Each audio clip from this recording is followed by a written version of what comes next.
प्रिय दर्शकों, अहिल्या क्लासेस के YouTube चैनल में आपका एक बार फिर से स्वागत है। मैं प्रत्यूष कौशल आज आपके लिए लेकर आया हूं NCERT कक्षा नवम कोर्स ब हिंदी स्पर्श। पाठ का नाम है आदमी नामा।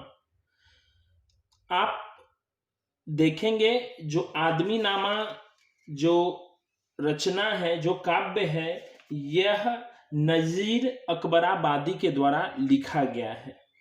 इनका जन्म 1735 ईस्वी में हुआ था और मृत्यु 1830 ईस्वी में हुआ था।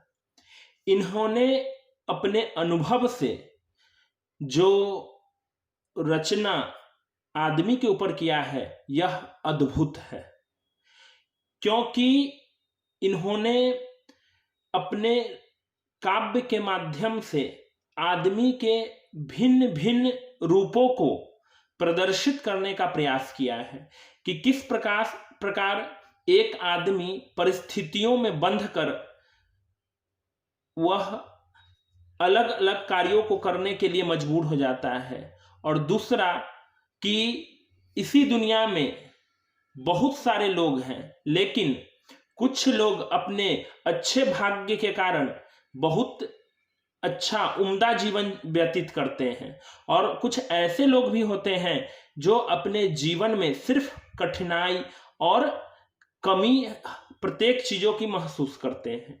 तो ये कविता, इनकी रचना बहुत ही प्रभावी है और यह हमारे आम जीवन से जुड़ा हुआ है, हमारे वातावरण से जुड़ा हुआ है कि किस प्रकार एक व्यक्ति बहुत ऊंचा काम करता है और कुछ ऐसे आदमी होते हैं जो बहुत जमीनी स्तर के कार्य करते हैं, और उनका भी जीवन क्या होता है, अलग अलग होता है। तो इसमें आप देखेंगे बहुत सारे उर्दू फारसी शब्दों का प्रयोग किया गया है। तो सबसे पहले हम लोग शब्द के अर्थ को जान लेंगे कि इसका अर्थ क्या होता है। तो यहाँ मैंने आपको सबसे पहले शब्द का अर्थ दिया है कि आप, जब मैं आपको बताऊं आगे इसके व्याख्या को, तो आप भली भांति इसको समझ पाएंगे। तो जल्दी से इसको देख लेंगे आप लोग।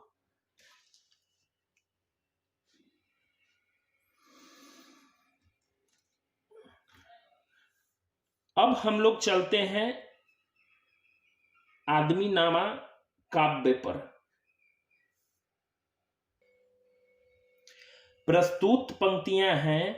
दुनिया में बादशाह है सो है वह भी आदमी, और मुफलिस ओ गदा है सो है वो भी आदमी, जरदार वेनवा सो है वो भी आदमी, नियमत जो खा रहा है सो है वो भी आदमी, टुकड़े चबा रहा है सो है वो भी आदमी। यहाँ पर नजीर अकबराबादी ने यह स्पष्ट करने का प्रयास किया है प्रत्येक पंक्ति में आदमी आदमी आदमी का प्रयोग करके कि सर्वप्रथम सभी जीवों में सर्वश्रेष्ठ आदमी होता है, और आदमी में भी बहुत सारे ऐसे आदमी होते हैं जो ऐशो आराम की जिंदगी जीते रहते हैं, और कुछ ऐसे भी आदमी होते हैं जो घोर कठिनाई में जीवन को व्यतीत करते रहते हैं, घोर गरीबी में, घोर दरिद्रता में अपना जीवन यापन करते हैं। तो यहाँ पर लेखक, यहाँ पे कवि महोदय ने यह बतलाने का प्रयास किया है कि व्यक्ति अपने परिस्थितियों और अपने भाग्य के कारण वह अच्छा जीवन व्यतीत करता है या बुरा जीवन व्यतीत करता है। उन्होंने दोनों पक्षों को उद्घाटित करने का प्रयास किया है कि एक आदमी जो शानो शौकत के साथ, अमीरी पूरी व्यवस्था के साथ जीवन यापन करता है, और दूसरा जो घोर कठिनाई में जीवन व्यतीत करता है, वो भी आदमी है। तो यहाँ पर तुलनात्मक दिखलाया गया है कि आदमी एक होता है, लेकिन वही आदमी परिस्थिति जनन समस्याओं से पीड़ित होकर अलग अलग कार्यों को करने के लिए मजबूर होता है। एक राजा की तरह जीवन जीता है तो दूसरा फकीर की तरह। वही यहां पर अब हम देखेंगे। दुनिया में बादशाह, बादशाह का अर्थ होता है राजा, सो है वो भी आदमी। अर्थात इस दुनिया में जो राजा है, या हम बोल सकते हैं वर्तमान समय में प्रधानमंत्री, राष्ट्रपति, मुख्यमंत्री, ये सब क्या है, वो भी एक आदमी है। और मुफलिस ओ गदा है। मुफलिस का अर्थ होता है गरीब, अर्थात दरिद्र व्यक्ति। गदा का अर्थ होता है फकीर या भिखारी, अर्थात जो गरीब है या भिखारी है या दरिद्र है, वह भी क्या है, एक आदमी ही है। जरदार विनवा है सो है वो भी आदमी, अर्थात जरदार का अर्थ होता है मालदार या दौलतमंद, और बिनवा का अर्थ होता है कमजोर, अर्थात जो अमीर है या जो शक्तिशाली है, और जो कमजोर है या गरीब है वह भी क्या है, आदमी ही है। नियमत जो खा रहा है, नियमत का अर्थ होता है स्वादिष्ट भोजन, अर्थात नियमत जो खा रहा है सो है वह भी आदमी, अर्थात जो लजीज व्यंजन जो प्रत्येक दिन खाता है या स्वादिष्ट भोजन जो खा रहा है वह भी तो कोई इंसान ही खा रहा है, कोई आदमी ही खा रहा है। टुकड़े चबा रहा है सो है वो भी आदमी, अर्थात जो जूठे भोजन को खा रहा है या रूखा सूखा भोजन कर रहा है वह भी आदमी है। अर्थात प्रस्तुत पंक्तियों से नजीर जी ने यह स्पष्ट किया है कि आदमी एक होता है, लेकिन वह अपने भाग्य से, अपने परिस्थितियों से वह मजबूर होकर वह या तो घोर दरिद्रता, घोर कठिनाई, घोर जटिलताओं में जीवन यापन करता है, या वह राजा की तरह अपना जीवन शानो शौकत से जीता है और स्वादिष्ट भोजन करता है। तो इस पंक्ति से यह स्पष्ट होता है। अब हम आगे के पंक्तियों को देखेंगे। प्रस्तुत पंक्तियां हैं, मस्जिद भी आदमी ने बनाई है या मियां, अर्थात मस्जिद भी जो बनाया है कोई आदमी ही बनाया है। बनते हैं आदमी ही इमाम और खुद बाखवां, अर्थात इमाम का अर्थ होता है नमाज पढ़ने वाला, और खुद बाख्या का अर्थ होता है कुरान शरीफ का अर्थ बताने वाला। अर्थात यहां पर देखेंगे कि नमाज पढ़ने वाला और कुरान शरीफ का अर्थ बतलाने वाला वो भी कोई आदमी है, आदमी ही है। पढ़ते हैं आदमी ही कुरान और नमाजियां, अर्थात कुरान कौन पढ़ते हैं और नमाज आदमी ही पढ़ता है, और आदमी ही उनकी चुराते हैं जूतियां। और मस्जिद के बाहर जो जूतियां होते हैं, जो चप्पलें होती हैं, जो जूते होते हैं, उनको भी कोई अगर चोरी करता है तो वो कोई आदमी ही करता है। जो उनको तारता है, अर्थात आप देखेंगे कि जो उनको तारता है सो है वो भी आदमी, अर्थात तारना का अर्थ होता है उसका कल्याण करना, अर्थात पता कर लेना। तारने के मतलब जानकारी इकट्ठा कर लेना किसी की चीज के, या तार लेने का मतलब समझ में आ जाना कोई बात तुरंत। जो उनको तारता है सो है वो भी आदमी। जो उनको भगाने का काम करता है चोर को, वो भी कोई आदमी ही करता है। अर्थात यहां पर देखेंगे कि इस दुनिया में हर काम कोई ना कोई आदमी ही कर रहा है, लेकिन हर व्यक्ति का अपना एक सोच है, अपना एक समझ है, और वह अपने हिसाब से कार्यों में लगा हुआ है। कोई मजबूरी बस लगा है, कोई शौक के कारण लगा है, लेकिन आदमी ही है जो अलग अलग कार्यों को करता रहता है। अब हम आगे के पंक्तियों में चलेंगे। प्रस्तुत पंक्तियां हैं, या आदमी पैजान को वारे है आदमी, अर्थात आप देखेंगे एक आदमी ही दूसरे आदमी के जान का हानि पहुंचाना चाहता है, अर्थात वह दूसरे का जान लेना चाहता है। यहां पर देखेंगे कि इस पंक्ति में जो कुछ भी उन्होंने कहा है वह वर्तमान परिस्थिति में भी उसको आप अनुभव उसका कर सकते हैं। अगला है पंक्ति, और आदमी पे तेग को मारे है आदमी। तेग का अर्थ होता है तलवार, और एक आदमी क्या है, दूसरे आदमी पर तलवार चला रहा है मारने के लिए, वह भी क्या है, आदमी है। पगड़ी भी आदमी की उतारे है आदमी, अर्थात पगड़ी का अर्थ यहाँ सिर्फ पहनने वाला टोपी से नहीं है, इसका अर्थ किसी के इज्जत, किसी के सम्मान और किसी के प्रतिष्ठा से जुड़ा हुआ है। अर्थात एक आदमी ही क्या करता है, दूसरे आदमी का प्रतिष्ठा सम्मान को गर्त में मिलाता है, गिरा देता है, खत्म कर देता है। चिल्ला के आदमी को पुकारते हैं आदमी। चिल्ला का अर्थ होता है शोर करके, चिल्ला करके या अपमानित करके। एक आदमी दूसरे आदमी को अपमानित भी करने का प्रयास करता है, वह भी आदमी है। जो अपमान करता है वह भी आदमी है, और जिसको अपमानित किया जाता है वह भी आदमी है। लेकिन परिस्थितियां सिर्फ यह है कि एक अपमानित हो रहा है और दूसरा अपमानित कर रहा है। और सुन के दौड़ता है सो है वो भी आदमी।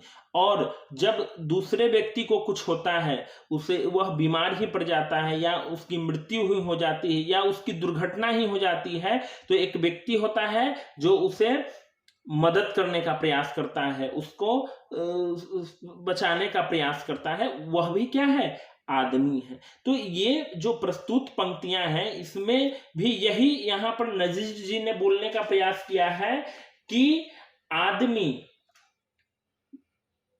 का दूसरा पक्ष भी है और पहला पक्ष भी है। एक आदमी ही दूसरे को प्रताड़ित करता है और दूसरा आदमी उसको क्या करता है, प्रताड़ित करता है। एक प्रताड़ित होता है, दूसरा प्रताड़ित करता है। अर्थात एक आदमी ही दूसरे आदमी का जान का मारने के लिए प्रयासरत है। एक मारना चाहता है, एक को मरना पड़ता है उसके कार्यों के द्वारा। अब हम अगली पंक्ति पर चलेंगे। प्रस्तुत पंक्तियां हैं, अशराफ और कमीने से ले शाह ता वजीर। यहां पर देखेंगे अशराफ का अर्थ होता है शरीफ शब्द का यह बहुवचन है। शरीफ शब्द का यह बहुवचन है। कमीने आप समझते होंगे जो दुष्ट प्रवृत्ति के होते हैं।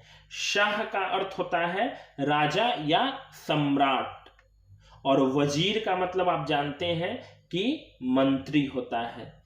तो यहां पर देखेंगे कि अशराफ और कमीने से ले शाह ता वजीर, मतलब अशराफ मतलब शरीफ शब्द का बहुवचन है, और कमीने से लेकर राजा तथा मंत्री तक ये आदमी ही करते हैं सब कार्य दिल पंजीर। दिल पंजीर का अर्थ होता है, यहां पर आप देखेंगे कि दिल पंजीर का मतलब होता है दिल को लुभाने वाला, या कह सकते हैं जिसे दिल माने या जो दिल को अच्छा लगे। अर्थात ये सब आदमी हैं और जो इनको अच्छा लगता है वही करते, ये आदमी ही करते हैं सब कार्य। कार्य का अर्थ होता है कार्य, काम, अर्थात ये सारा काम सब आदमी ही करता है। या आदमी मुरीद है और आदमी ही पीर है। अर्थात यहां देखेंगे कि मुरीद का अर्थ होता है जो दूसरे से प्रभावित हो या किसी का अनुयायी होना, और पीर का अर्थ होता है धर्मगुरु, संत, भगवान। कहने का मतलब है कि एक धर्मगुरु है और उसके अनुयायी भी, वो दोनों अलग अलग हैं लेकिन है आदमी। एक धर्मगुरु है और दूसरा उसका अनुयायी है, उनको मानने वाला है, उनको पूजने वाला है। अच्छा भी आदमी ही कहता है ए नजीर। यह नजीर कवि के बारे में कहा जा रहा है, या मशाल भी कहते हैं, मिसाल कहते हैं। अच्छा भी आदमी ही कहता है ए नजीर। यहाँ पे काव्यकार कह रहे हैं कि अच्छा भी आदमी को ही कहा जाता है, अर्थात कुछ आदमियों की प्रशंसा होती है और कुछ लोगों की सिर्फ आलोचना होती है।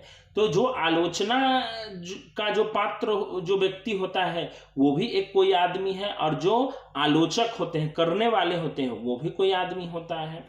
और सब में जो बुरा है सो है वो भी आदमी, अर्थात सबसे श्रेष्ठ भी आदमी है, और सब में जो बुरा है, सबसे दुष्ट है, सबसे क्रूर है, वह भी है एक आदमी।